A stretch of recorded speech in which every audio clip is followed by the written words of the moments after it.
A ragged little boy tugged at the sleeve of a millionaire, pointing toward an old, rusted hatch in the middle of a dry, barren field. And what emerged after that hatch was opened left the millionaire frozen in place. "He's down there, my brother." Noah, a frail boy of about 8, stood silently in the scorched field. His threadbare shirt was worn thin at the shoulders. One bony finger pointed toward a rusted metal hatch half hidden in the yellowing weeds. Not long before that moment, Noah had stood for hours by the side of a dusty country road holding an old photograph. Cars had sped by one after another, kicking up clouds of red dust. No one stopped. No one looked back.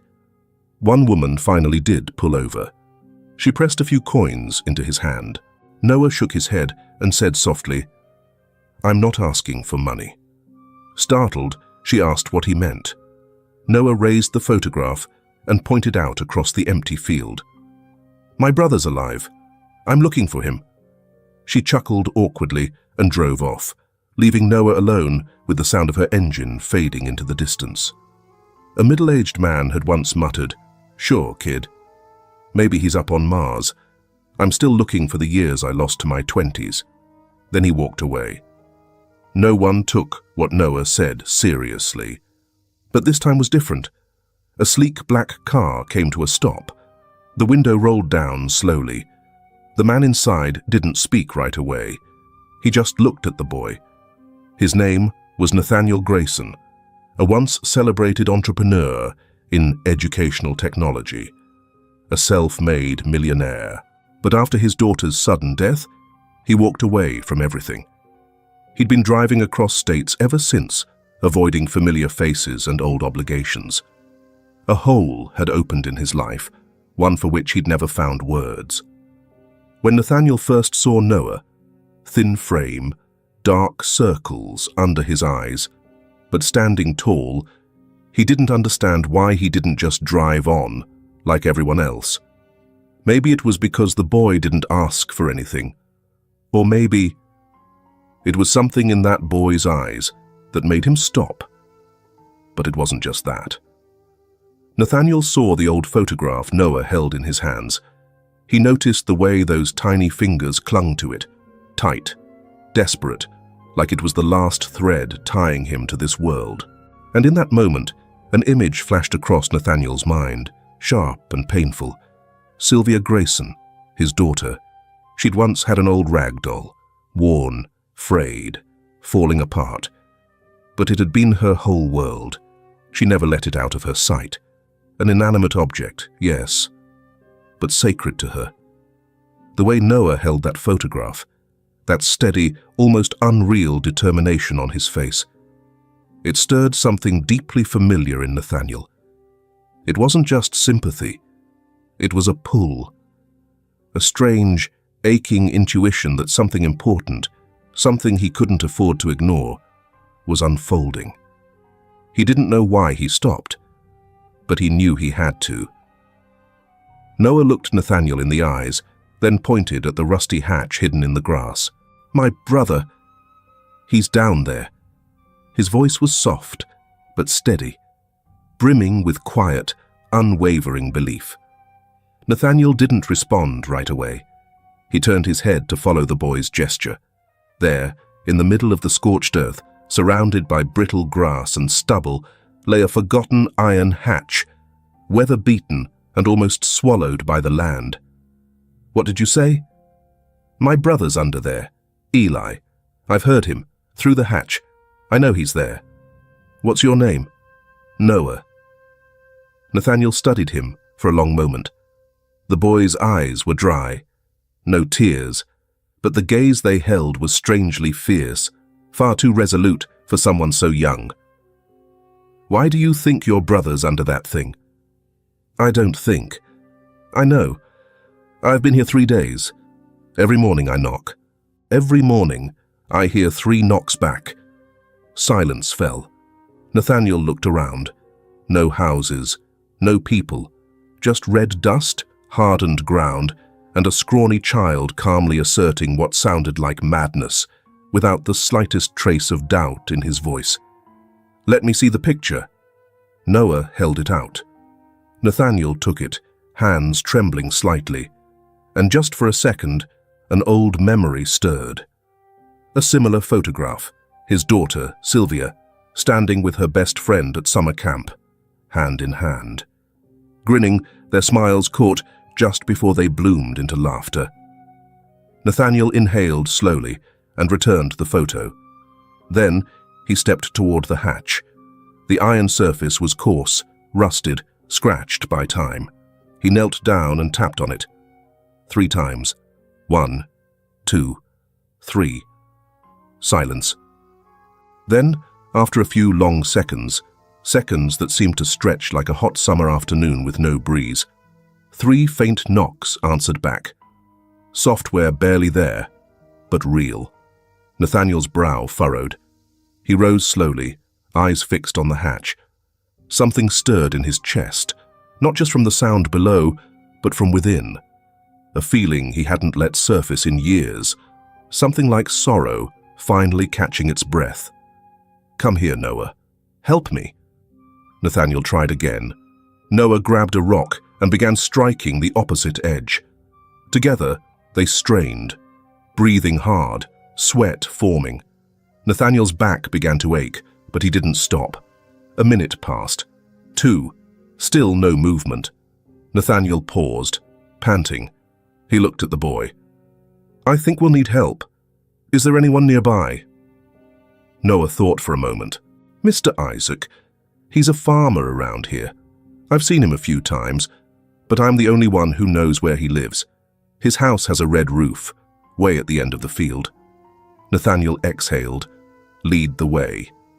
Noah nodded and started walking. Nathaniel followed behind, a heaviness in his steps. And echoing in his mind were those 3 soft knocks, gentle as wind, but powerful enough to awaken something that had long been buried in his soul. Isaac's house sat tucked into a patch of open land, surrounded by a leaning wooden fence and the twisted stumps of old trees. Smoke rose gently from the chimney, thin and bluish. The smell of burning wood drifted through the air, earthy and warm. Noah stepped forward and knocked on the door. After a moment, it creaked open, revealing a tall man with a patchy beard, deep-set eyes, and a guarded expression.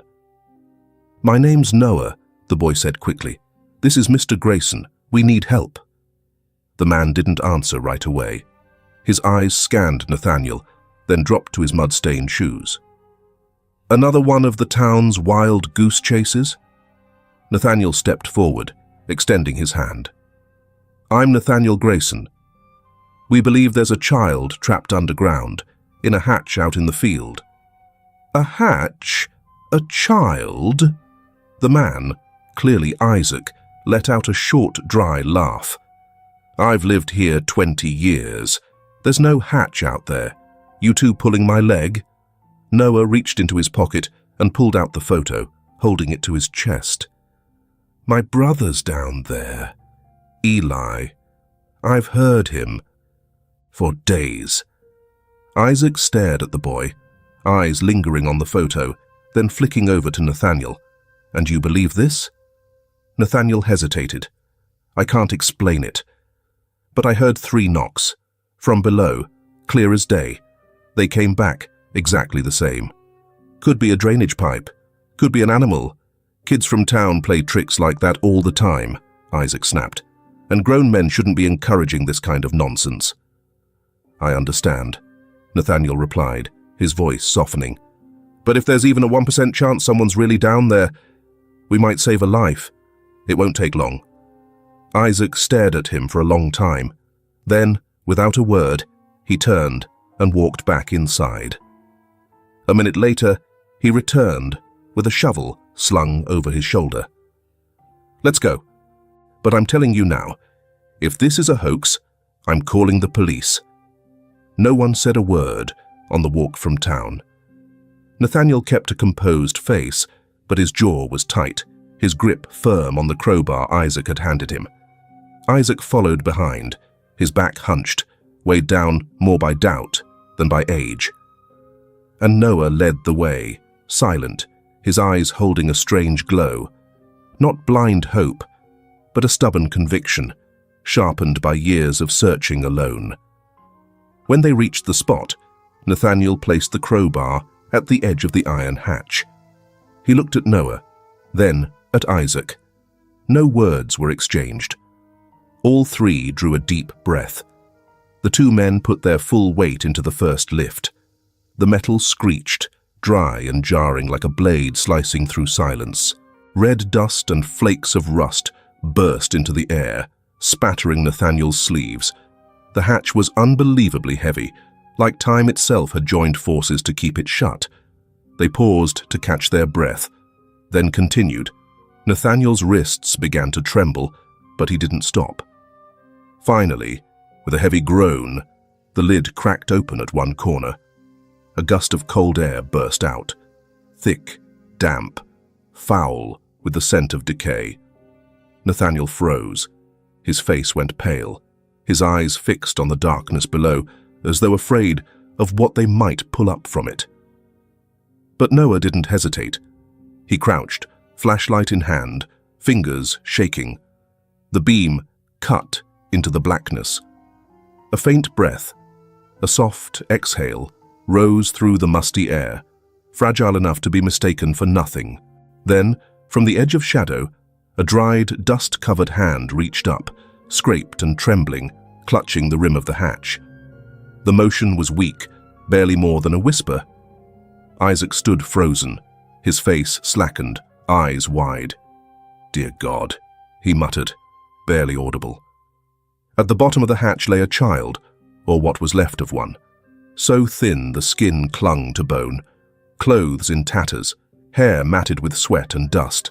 The skin was pale, ashen, dusted with a layer of grey like cold soot. It was no longer the body of childhood, but something worn down and forgotten. Those eyes, lost, wild, scanned the space, then locked on the beam of light. When Eli saw Noah, a tiny flicker sparked in his gaze, so small it could have gone unnoticed, unless you'd been waiting 2 years to see it. Noah didn't scream. He didn't cry. But when Eli's hand touched his, the tears came. Hot, quiet, unstoppable. He bit his lip, trying not to sob aloud. "I'm here," Noah whispered. Not a statement, but a song. A quiet tune just for Eli, for himself, and for the journey no one believed in. His voice was softer than the wind. Eli strained upward, a clumsy motion, like someone who had forgotten how to use their limbs. He gripped his brother's hand and let out a broken sob, the first sound in 2 years. Not a cry of pain, but of release. Nathaniel was frozen in place. He hardly dared to breathe. The lump in his throat rose not from shock, but from regret, a slow burning regret he hadn't known until now. He'd doubted this boy. He'd nearly driven off when Noah had held out that picture under the cracked sun and dusty wind. And now, that same hand held a real, living child. A truth that could no longer be denied. The sorrow didn't weaken him, it humbled him. In his mind, Sylvia's face surfaced. That same frightened look from childhood. The way she had touched his hand one last time before leaving this world. A quiet crack ran through Nathaniel's chest, not from pain, but from something deeper. Shame. Isaac sank to his knees, not from exhaustion, but because he could no longer stand. "We've got to get him out," he whispered. Nathaniel nodded, voice low and rough, like stone scraped across stone. "Careful. Don't hurt him." He knelt and slid his arms under Eli. The boy was weightless, barely there, yet Nathaniel's hands shook as he lifted him from the hatch.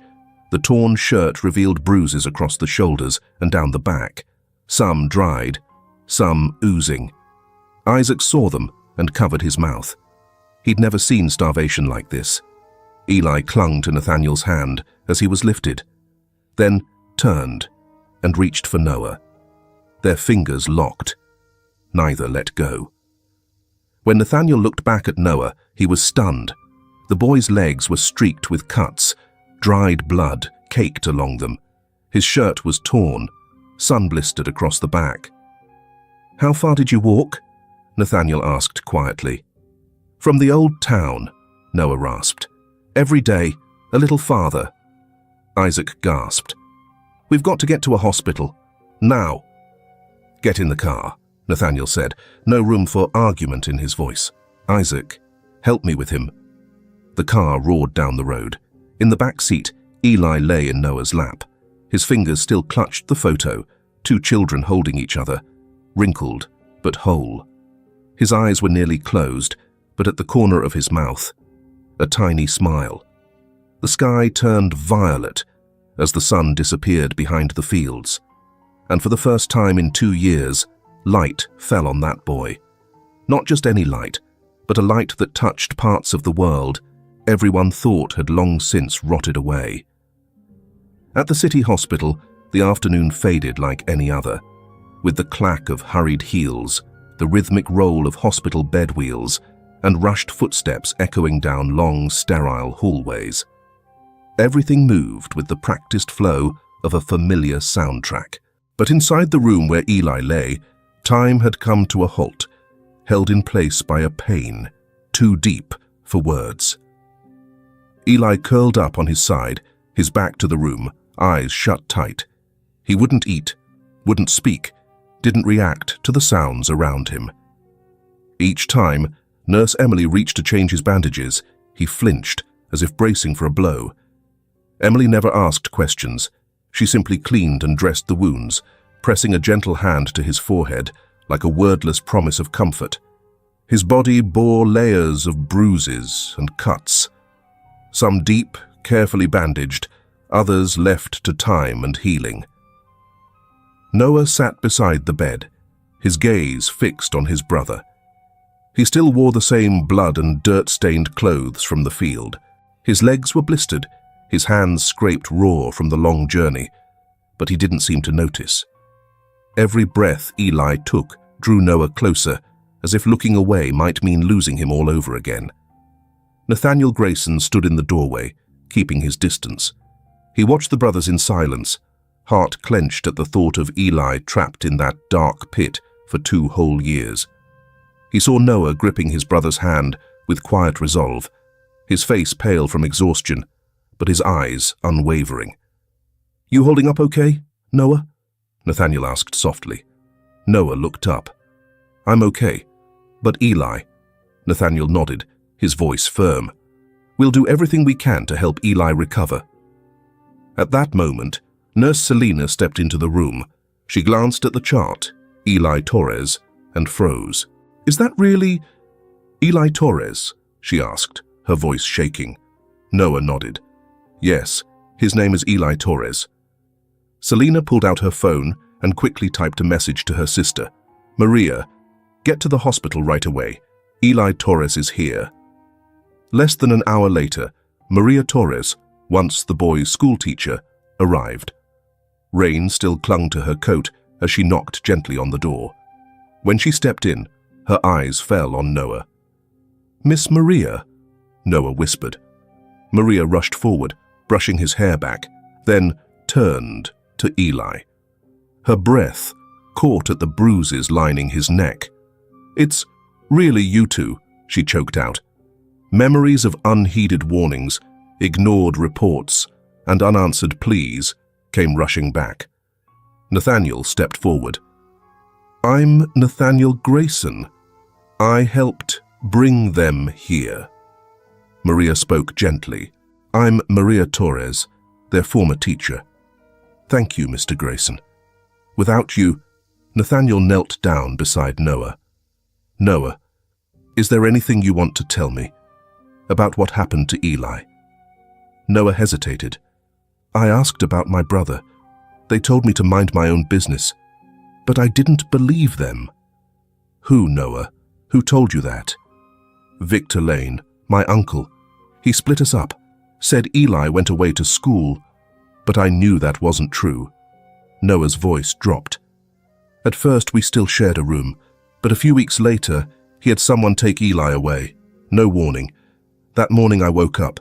The bed was empty. He said Eli had to go somewhere more suitable. Then he packed up Eli's things like he'd never lived there. I didn't believe it. I knew Eli wouldn't leave me. So I decided to find him. Even if no one else believed me, I kept going. Maria interrupted, voice trembling. Victor had ties to local officials. After the boy's mother died, he filed for guardianship. The benefits kept coming, but only he received them. I reported it 3 times. Never got a response. I was even threatened with reassignment. Nathaniel's hands tightened into fists. He looked over at Eli, still unmoving. Miss Maria, I need those reports. Any records you have. I have them, she said firmly. I'll bring everything. Nathaniel stood. I'll be back. But first, there's somewhere I need to go. Where? Maria asked. To visit my daughter's grave. She once asked me, if I disappeared, would you come find me? He paused, then added, after that, I'm going to the police. Noah watched him go. For the first time in 2 years, someone believed him. Outside, the rain still fell. But inside that hospital room, a small light had been kindled, the light of hope and a new beginning. I heard the boy's still alive, been locked up right here in this town. A woman whispered over the bakery counter. No way. Victor Lane. That man still donates to the church. Another replied, her eyes filled with both doubt and fear. The morning after a heavy night of rain, the small town still lay under a blanket of cold, suffocating grey mist. Puddles lingered in the narrow streets, left behind by the storm. A heavy gloom settled over everything, as though the very sky was carrying the weight of a secret newly uncovered. The news had spread fast. Eli, the boy missing for 2 years, had been found alive in a basement. People spoke in hushed tones, but the stir was unmistakable, in every glance, every quick look cast over a shoulder. In this town, the name Victor Lane had never been questioned, until now. But Nathaniel Grayson was different. After a sleepless night at the hospital with Eli and Noah, he had made a decision. No more evasions, no more silence. In his hands, now, was a thick file handed to him by Maria Torres, the boy's former teacher. Inside were all the things that had once been ignored: reports of suspected abuse, photographs of injuries, medical records from a doctor, and a written account from a delivery man who claimed to have heard screaming from Victor Lane's basement. These documents had once been buried among financial records under the innocent label of grants from the Victor Lane Foundation. Nathaniel tightened his grip on the envelope and carefully tucked it into his coat pocket. His eyes no longer held the blurry sorrow of a grieving father. They now burned with a cold, determined light. He knew Victor would retaliate. He knew the system had been quiet for too long. And he knew the truth, however painful, might not be welcome. The local newspaper office sat off a side street, tucked behind an old flower shop and a dusty general store. When Nathaniel stepped through the door, Mr. Maxwell, the editor-in-chief, sat behind a wooden desk, nursing a chipped ceramic coffee mug. The middle-aged man, wearing a dark sweater, hesitated when he saw Nathaniel walk in. Maybe he had heard the whispers from the hospital, or maybe he had been expecting this visit. Mr. Grayson, Maxwell began, polite but guarded. I've heard some things, but you understand, the press needs verification, confirmation from law enforcement. Nathaniel didn't answer right away. He reached into his coat, pulled out the file, and placed it on the desk. I didn't come here to listen to excuses, he said. How many bruises, how many screams in the night does it take for you to believe a child was locked in a basement for 2 years? Maxwell looked down at the photos, bruises, cuts, swollen eyes, a gaunt body. He swallowed hard, then shook his head and pushed the file back. Without an official investigation, without confirmation from the police or the DA, we can't publish this. You understand, don't you? We're a small paper. Victor gives a lot to this community. You mean you're afraid? I mean, I'm cautious. Nathaniel nodded, but a cold ache spread in his chest. A child was buried underground for 2 years, and all you're worried about is a lawsuit. He stood, said nothing more, and walked out without looking back. On the way, he called Maria. We need a bigger paper, he said. Someone who's not tied down by local festivals and Victor's charity checks. I'll find someone. Meanwhile, at the hospital, Noah sat quietly at Eli's bedside. Though Eli was receiving care, he still hadn't spoken or opened his eyes. Now and then, he would flinch slightly when a doctor or nurse came near. Noah hadn't left his brother's side for a moment. Linda, a young social worker, arrived to check on the formalities. When she heard Maria describe the search and Noah share pieces of their past, her face went pale. You're saying your Uncle Victor separated you two, lied about where Eli was, and sent you to live with a distant cousin? Linda asked, taking notes as she listened. Noah nodded. Linda was quiet for a moment. She remembered seeing Victor Lane's name in the system once, as a model guardian. But now, everything was different. Maybe, she whispered. The old records weren't deleted. Maybe they're still in the county archive. That afternoon, she and Maria went to the county records center. In a musty basement, lit only by the flickering light from their phone flashlights, they sifted through layers of dust on rusted metal cabinets. They opened file after file, searching patiently, as if unearthing a grave long forgotten by time. Here it is, Maria breathed. A thin file with a faded yellow cover. The label read, Elmwood Elementary School, student Eli Torres, suspected abuse. Inside was a report Maria herself had written. A photo was clipped to it. Eli in a long-sleeved shirt, with the sleeve pulled up to reveal bruises and long scratches, like marks from being tied. There was even a handwritten statement from the deliveryman, describing the time he heard a child screaming from Victor Lane's basement. They didn't disappear, Linda said, her voice flat. They were buried, under money. The rain had finally let up, but the air still carried the heavy gloom of a dusky afternoon, laced with mystery. A chilly breeze drifted through, bringing with it the gentle scent of wax candles and old paper from the church hall, where a winter charity fundraiser for orphans was taking place. Inside, the atmosphere felt solemn, yet beneath the surface there lingered a subtle, well-polished deceit, masked by warm smiles and generous applause.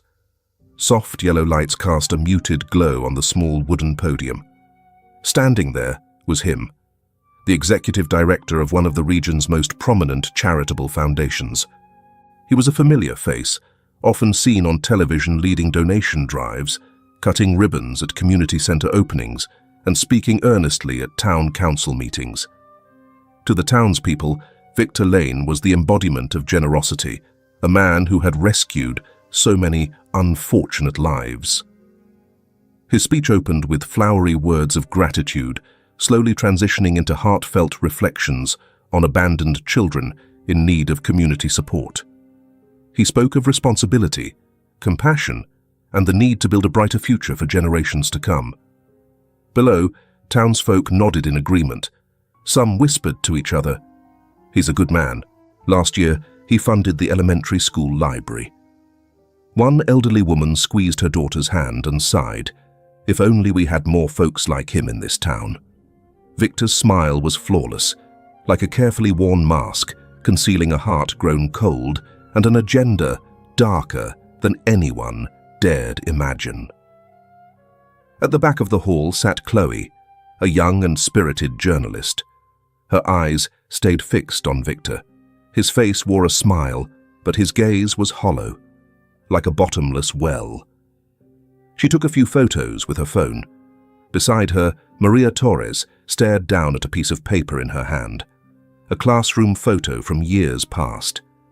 In it, Eli should have been standing next to Noah. But the boy was missing. No one had asked. No one had cared. The pain and helplessness were etched into the teacher's face. As Victor passionately spoke of abandoned children, a deep unease began to stir in Chloe. She had heard whispers, rumors of a missing child from this very town, years ago. And now, Victor's performative speech only heightened her suspicions. That very afternoon, Nathaniel Grayson drove straight to the estate where Victor lived, a sprawling property with bright white fences and perfectly trimmed gardens, all gleaming with a false sense of purity. But it wasn't Victor who came to the gate. It was Lucas, his silver-haired assistant.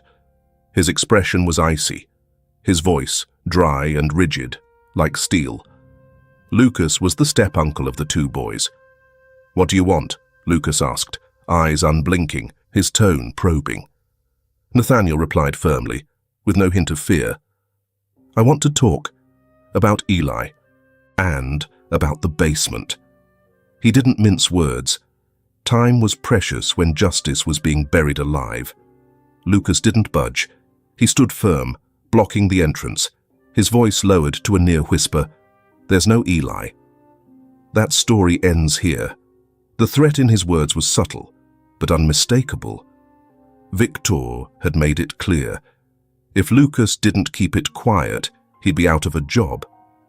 "And if I don't stop?" Nathaniel's voice sharpened, his eyes like blades. Lucas stared at him, long and hard. A flicker of menace lit up his eyes. Then, tilting his head ever so slightly, a gesture heavy with warning, he murmured, "Then don't be surprised if someone gets hurt." The iron gate closed slowly but decisively, as if sealing away every secret and every silent scream behind it. At that very moment, Chloe returned to her desk at the local newspaper office. She got straight to work, trying to piece together the old rumors of a missing child with Victor Lane's speech and the troubling clues Maria Torres had provided. She brought her draft to Mr. Maxwell, the editor-in-chief, but he only shook his head. "Chloe, you know how this game works. Victor Lane is a major donor. Without solid evidence and an official investigation, we can't run this story. You'll drag the paper and yourself into a whole mess." Chloe exhaled heavily, disheartened. She knew she couldn't publish it formally, but her conscience wouldn't allow her to stay silent.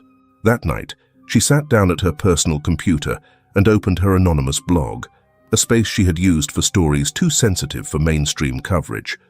Fueled by outrage and a deep longing for justice, she poured everything she had into the post. She included a photo of Victor Lane at the podium and attached every detail she had uncovered about Eli and Noah. Then she hit publish. Within hours, Chloe's article was making waves across social media. Hundreds, then thousands, of shares and comments flooded in. Hashtags like #Justice for Eli began appearing everywhere. The rumors were no longer quiet whispers. They had become a rising tide of public fury. Elsewhere, in a modest city apartment, Linda, a social worker from the Children's Welfare Department, sensed something was wrong. Her phone buzzed relentlessly with anonymous messages. "Keep your mouth shut if you know what's good for you." A strange car parked across the street every night, headlights glaring straight into her window. Silent, but haunting. Maria, after finishing tutoring that evening, found an unmarked envelope in her mailbox. Inside was a single handwritten line, scribbled in a clumsy hand. "Stop if you want the kids to stay safe." The wave of information spreading online kept growing. Victor, feeling the pressure, lashed out at Lucas. "You didn't do your damn job. You let them dig around," he had screamed over the phone. Hours later, Victor fired Lucas on the spot, threw him out of the estate without explanation. without compensation. Lucas, once protected, now found himself discarded. His fear now boiled into fury.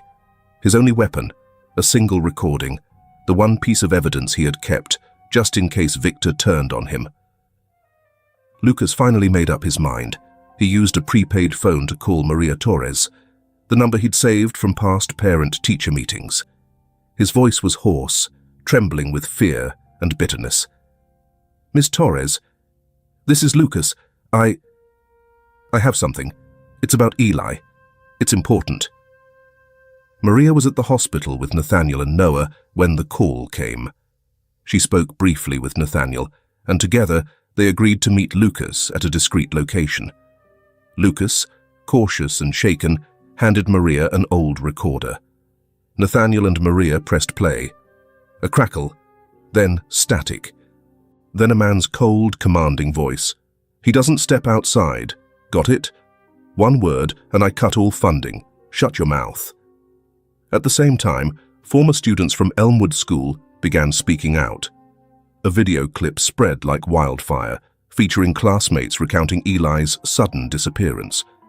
In another part of town, Mr. Lester, a retired post office worker, opened a drawer in an old cabinet. He pulled out a small envelope, yellowed with time. No return address. Inside, scrawled in pencil, were a few shaky lines. "I'm Eli. Someone, please help me. I'm trapped." Mr. Lester stared at it, troubled. "I found this in a pile of loose letters, dropped into the public mailbox down the street. Maybe the boy slipped it to a delivery man, or had someone post it for him. At the time, I figured it was just a child's prank, but something about it made me keep it, like I couldn't quite let it go." Now, that forgotten letter had become a crucial piece of evidence, a desperate cry from the dark, finally coming to light. Principal Halvers of Elmwood School checked old records and found Eli Torres's name crossed out. No transfer forms, no parental verification. Halvers admitted Victor had once visited him privately and requested silence in exchange for generous funding. Victor Lane's web of lies was starting to unravel. Those who had once stayed silent, out of fear, bribery, or sheer apathy, were finding their voices. Piece by piece, the truth was coming together, forming a full picture of the crime, hidden for over 2 years. And with the mounting pressure from the public, from the voices once alone but now united, it was clear. A storm was coming. And it was no longer one man's secret to bury. An independent investigative team had been formed, one that bypassed the local town police.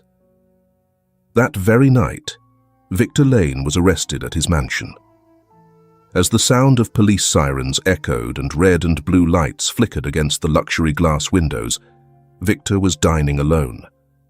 He answered the door with a puzzled look on his face, only to freeze as the arrest warrant was presented to him. "Mr. Victor Lane, you are under arrest on charges related to child abuse, financial fraud, and obstruction of justice." Victor stood motionless. For a moment his face turned pale, but almost instinctively he regained his composure. "I'm afraid there must be some mistake. I'll be calling my attorney. You'll have that right at the station. Please come with us, sir." Victor turned back inside to fetch his coat, still holding the air of a wealthy man inconvenienced by a trivial matter. But once the door closed behind him, that calm demeanor began to crumble. In the back of the police car, he sat in silence, hands clenched tightly, trembling, whether from cold or fear. It wasn't clear. He knew this time things wouldn't be smoothed over so easily. The leaked news sent shockwaves through the public. The crowd split in two. Some refused to believe it, while others erupted in long-suppressed outrage. In the courtroom, Victor appeared in a dark suit, his face unreadable. He walked in like a man wrongfully accused. Outside, large screens broadcasted the trial live. Many citizens, unable to get a seat inside, gathered in groups to watch, discussing each detail in hushed but fervent tones. Victor's defense attorney began, "No one here directly witnessed any abuse. Most of these documents are copies, second-hand accounts, emotional claims, easily exaggerated." Their argument was sharp, carefully worded, aiming to paint everything as a misunderstanding. The prosecutor stood up and placed a thick file on the table. He didn't attack outright, but rather peeled back the mask piece by piece. First came the audio recording from Lucas, played over the courtroom's sound system. Victor's voice rang out, cold and threatening. "He's not allowed outside. One word and I'll cut off your stipend. Shut your mouth." Victor lowered his head, feigning confusion, but his face twitched slightly, and that reaction did not escape the cameras. Next came the testimony of Doris, the corn farm owner who had once denied knowing anything. The prosecutor displayed a recovered text message on the large screen. "I got the $3,000. Don't ask me anything about the kid." Doris stepped onto the witness stand, trembling as she confessed, "I was afraid of him. I just wanted to be left alone." A series of Victor's bank statements were then presented. Every withdrawal, every lavish purchase, every extravagant vacation, none of it reflected his role as a legal guardian for the child. Not a cent had gone toward medical care or education. The entire support fund had been embezzled. In the gallery, there were audible sighs, fists clenched tightly. Faith was beginning to break. Nathaniel asked for permission to take the stand. His voice wasn't loud, but each word rang clear. "You didn't just lock up a child. You locked away his trust in adults. And to me, that's the greatest crime of all." The courtroom fell silent. Victor pressed his lips together, his hands gripping each other until his knuckles turned white. A social worker was called to the stand. A young woman, her face full of regret, spoke quietly. "I once received a complaint from the teacher, Maria. But my superiors said, 'Look into it carefully. Mr. Victor is a respected man.' I stayed silent." Lucas was the final witness. His face was pale, but he no longer looked away. He told it all. Victor split the two boys. Noah was sent to his cousin's place out in the rural area. No documents, no schooling, just chores. Eli was locked in the basement. Whenever the boy cried or resisted, Victor would tell me to discipline him. I did, because I was scared. Sobs broke out in the courtroom. The room was shaken. Victor's attorney remained silent. He understood. There was no way out now. Outside the courthouse, the people stood still. No cheers, no chaotic protests, only a shared moment of awakening. Victor's castle of lies had finally collapsed. Folks turned to look at one another, not with suspicion, but with understanding. The truth had been spoken, and justice for the first time had found its voice. Nathaniel gazed out the window, eyes fixed toward the hospital. That was where Eli was recovering. He whispered, "We can't change the past, but at the very least, we can fix the future." The boy smiled. Nurse Emily's voice was barely a whisper, but it was enough to startle Nathaniel Grayson, who had been standing quietly, leaning against the doorway. He turned quickly to look at Eli. The boy, still thin, still fragile, suddenly had a faint curve at the corners of his mouth, a delicate flicker of a smile appearing on his pale face. It was the first smile Emily had seen since Eli had arrived at the hospital. The room was quiet, almost solemn, but in that small moment, it felt as though a warm breeze had swept through, brushing away the lingering shadows. That fragile glimmer of hope, however, didn't last long. Late that morning, Eli was seized by a violent convulsion. His small body began to tremble uncontrollably. His eyes rolled back, wide and unseeing, while foam began to form at the corners of his mouth. Alarms rang out across the hospital room. Emily moved swiftly, hitting the emergency call button.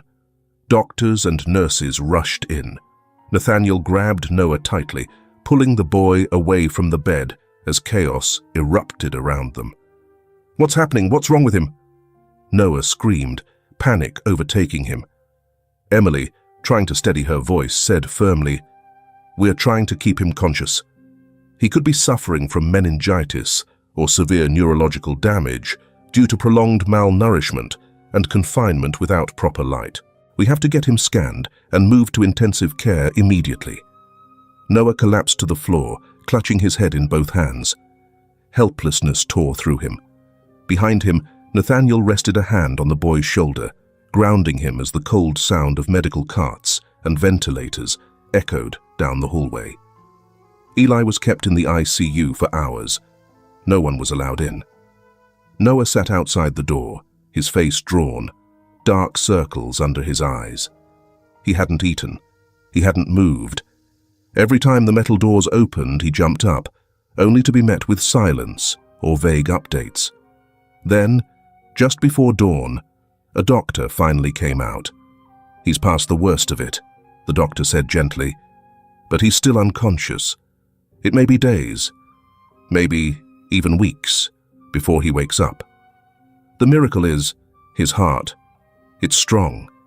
That boy wants to live." Noah broke down in tears, not from pain, but from hope. The delicate thread between life and death had held. The hospital door swung open once more. Nathaniel entered, followed closely by Attorney Daniels. His face was worn with exhaustion, but there was a fire in his eyes. Noah looked up immediately, his voice raspy, his eyes filled with questions. "Well, what happened, sir?" Noah asked. Nathaniel stepped forward and lowered himself to eye level with the boy. His voice was firm, but warm. "Noah," he said, "Victor Lane has been convicted." The room went still. Noah stared in disbelief. A single tear rolled down his cheek, not from sorrow this time, but from relief, from justice. At last, it had been done. He turned to Eli, still lying motionless in his hospital bed, no longer just a victim, but living proof of the truth that had been hidden for too long. "He's going to pay for what he did," Attorney Daniels added, voice steady and certain. "Every bit of evidence, from Lucas's testimony to the buried financial records, even the letters pleading for help, it's all been exposed." Noah bowed his head, lips pressed together, his shoulders trembling. He said nothing, but inside him rose a tidal wave of emotion. Relief, anger, and a deep, aching grief for all Eli had endured. Nathaniel placed a firm hand on the boy's shoulder. "You didn't give up," he said gently. "No one would have blamed you if you had, if you were tired, if you had let go. But you didn't. You found your brother, and you brought the truth to light." A few days later, Maria came and took Noah for a walk to a small neighborhood library a few blocks from the hospital. Eli was still in intensive care, but doctors said he was showing slight improvement. Noah, as he always did, carefully brought along a children's book, the same one he and Eli used to read together. He picked a spot by the window, opened the book, and began reading out loud, slowly and clearly, word by word. Eli wasn't there, but Noah believed his voice would find its way to his brother. A few other children, curious, drifted over and sat nearby. A librarian quietly placed a warm glass of milk next to Noah. He nodded his thanks, and there, with the steady rhythm of a boy's voice who once had no bed to sleep in, a new life began to take shape. The steady chime of the hospital clock echoed down the quiet hallway. This time, it wasn't a reminder of dread. It was the sound of a long nightmare finally coming to an end. Eli had recovered enough to be discharged, and Noah, The little boy who had braved the night alone to search for his brother was now able to smile, faintly but freely, for the first time in many days. They weren't leaving to return to a shelter or a community center. Nathaniel Grayson had made up his mind. He was bringing them home. "This is my home," Nathaniel said as the iron gate creaked open, revealing a modest wooden house, simple in appearance but filled with warmth, "and I don't want it to stay empty any longer." He led the boys through each room, a small bedroom with children's drawings still pinned on the wall, a green bicycle quietly leaning against the hallway, and a bookshelf that still held the comic books Sylvia used to love. He didn't hide his sorrow, nor did he try to erase the memories. Every corner of the house, every detail, felt like a step toward healing. That evening, under the soft glow of warm light, they shared dinner at the same table. Noah cleaned his plate without a word, and Eli, for the first time, ate without constantly glancing around. Afterward, Nathaniel brought out a file folder and placed it gently in front of the boys. "Tomorrow, we go to the notary's office," he said, his voice calm but steady. "I've filed for adoption, but only if the two of you agree." There were no grand promises, no vows of forever, just a simple nod. Noah looked at Eli, then both boys nodded. In that quiet moment, a home was formed, not with bricks or stone, but with trust. The next day, after the legal paperwork was finalized, Nathaniel took the boys to a small lakeside park. He carried with him a worn leather notebook, his daughter Sylvia's journal.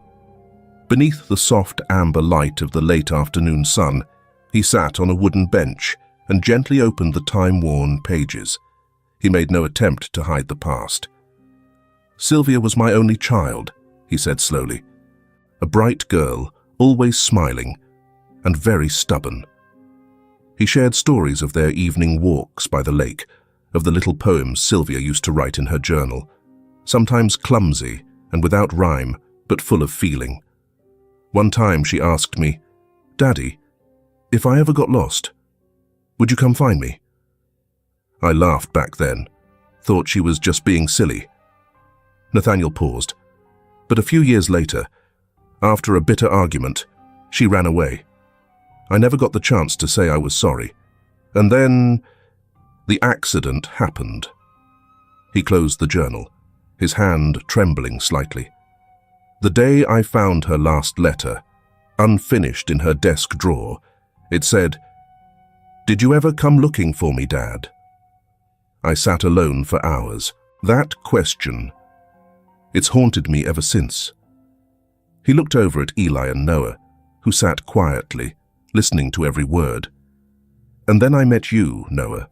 When you asked about your brother, when no one else believed you, I saw her eyes in yours. I knew I couldn't make the same mistake twice." Noah didn't say a word. He simply took the pen Nathaniel offered and opened a blank notebook Nathaniel had given him earlier. On the first page, Noah wrote, "We were not abandoned. We were found." The handwriting was uneven, but firm. He continued, writing as if to his mother, "Mom, if you ever read this, I just want you to know Eli is alive. He's been there for 2 years, all alone in the dark. But now, he's not there anymore. I found him. Just like you always said, we never leave each other." We kept that promise. Noah stopped, taking a deep breath. Eli was sleeping peacefully nearby. A different kind of sleep than before, finally restful.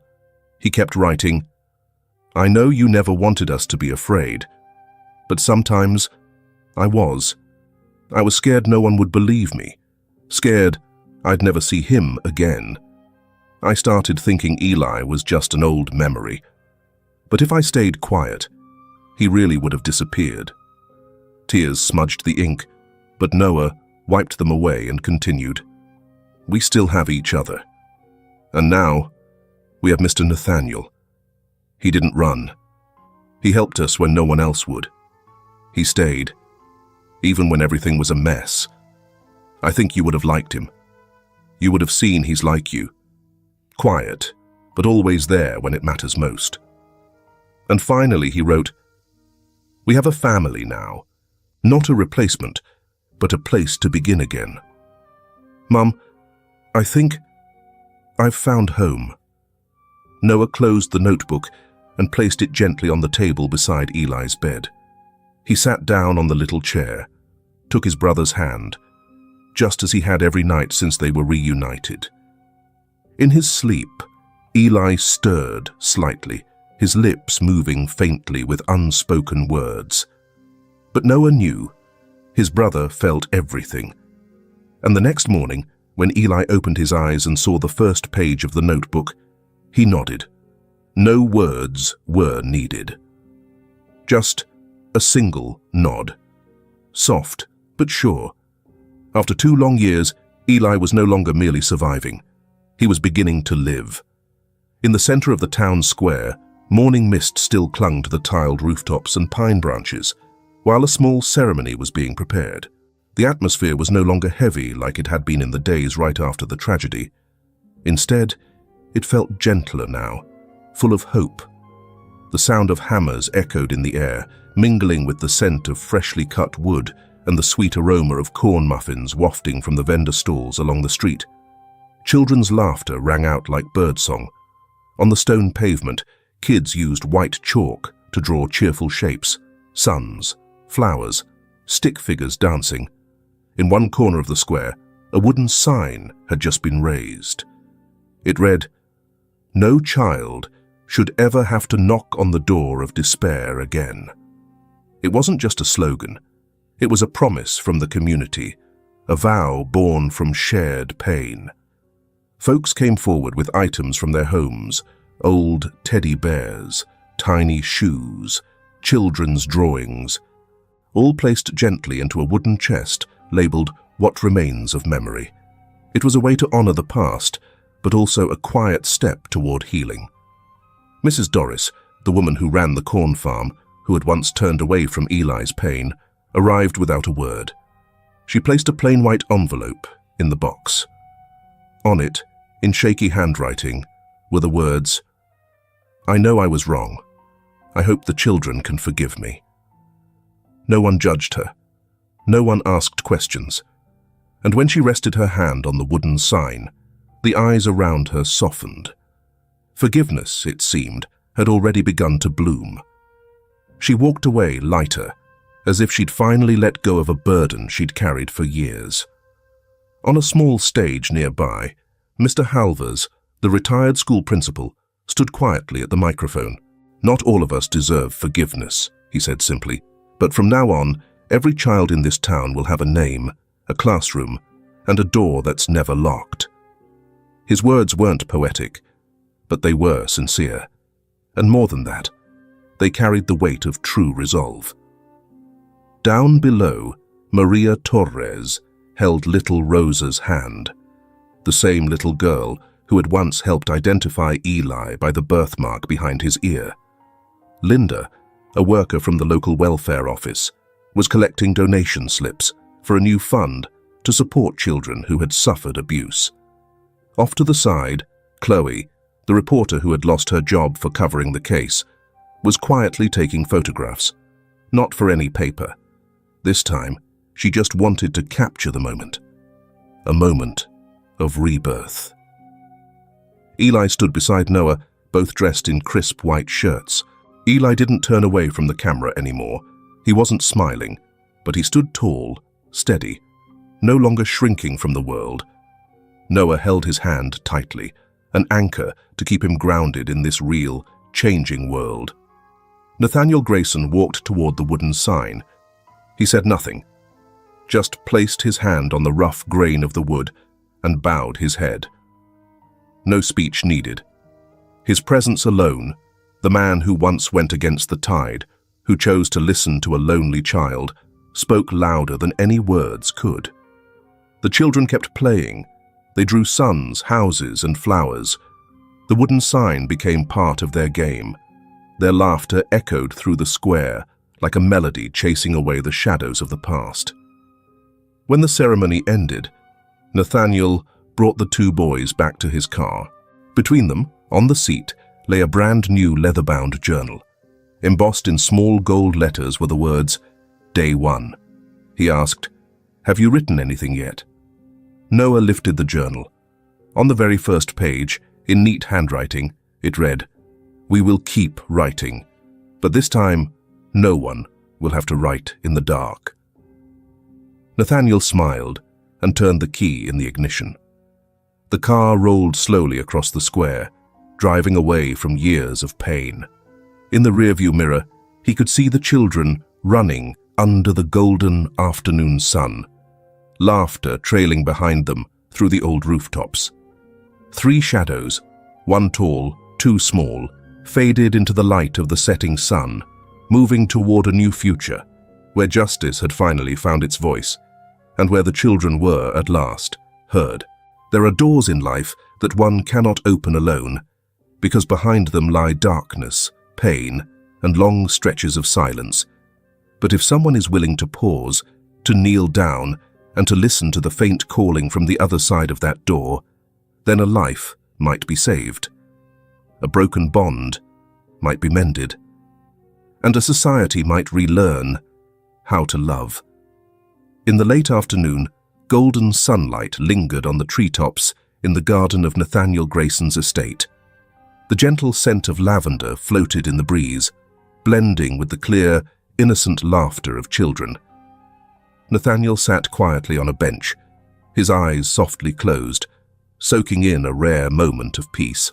He had never been a father in the traditional sense, but now his heart was full, filled by the presence of 2 little souls playing on the lush green lawn. Eli, though still marked by visible scars, no longer flinched when touched, and sometimes he would even let out a natural, spontaneous laugh whenever Noah told a funny story. Eli's laughter wasn't loud, but to Nathaniel it was the most beautiful sound he had ever heard, a melody of rebirth. Noah looked at Eli with eyes full of gratitude and love. He knew now, beyond all doubt, that his long journey had not been in vain.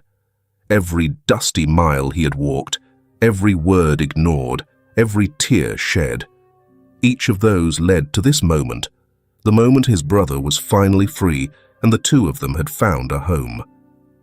Nathaniel remained there, silently watching the children.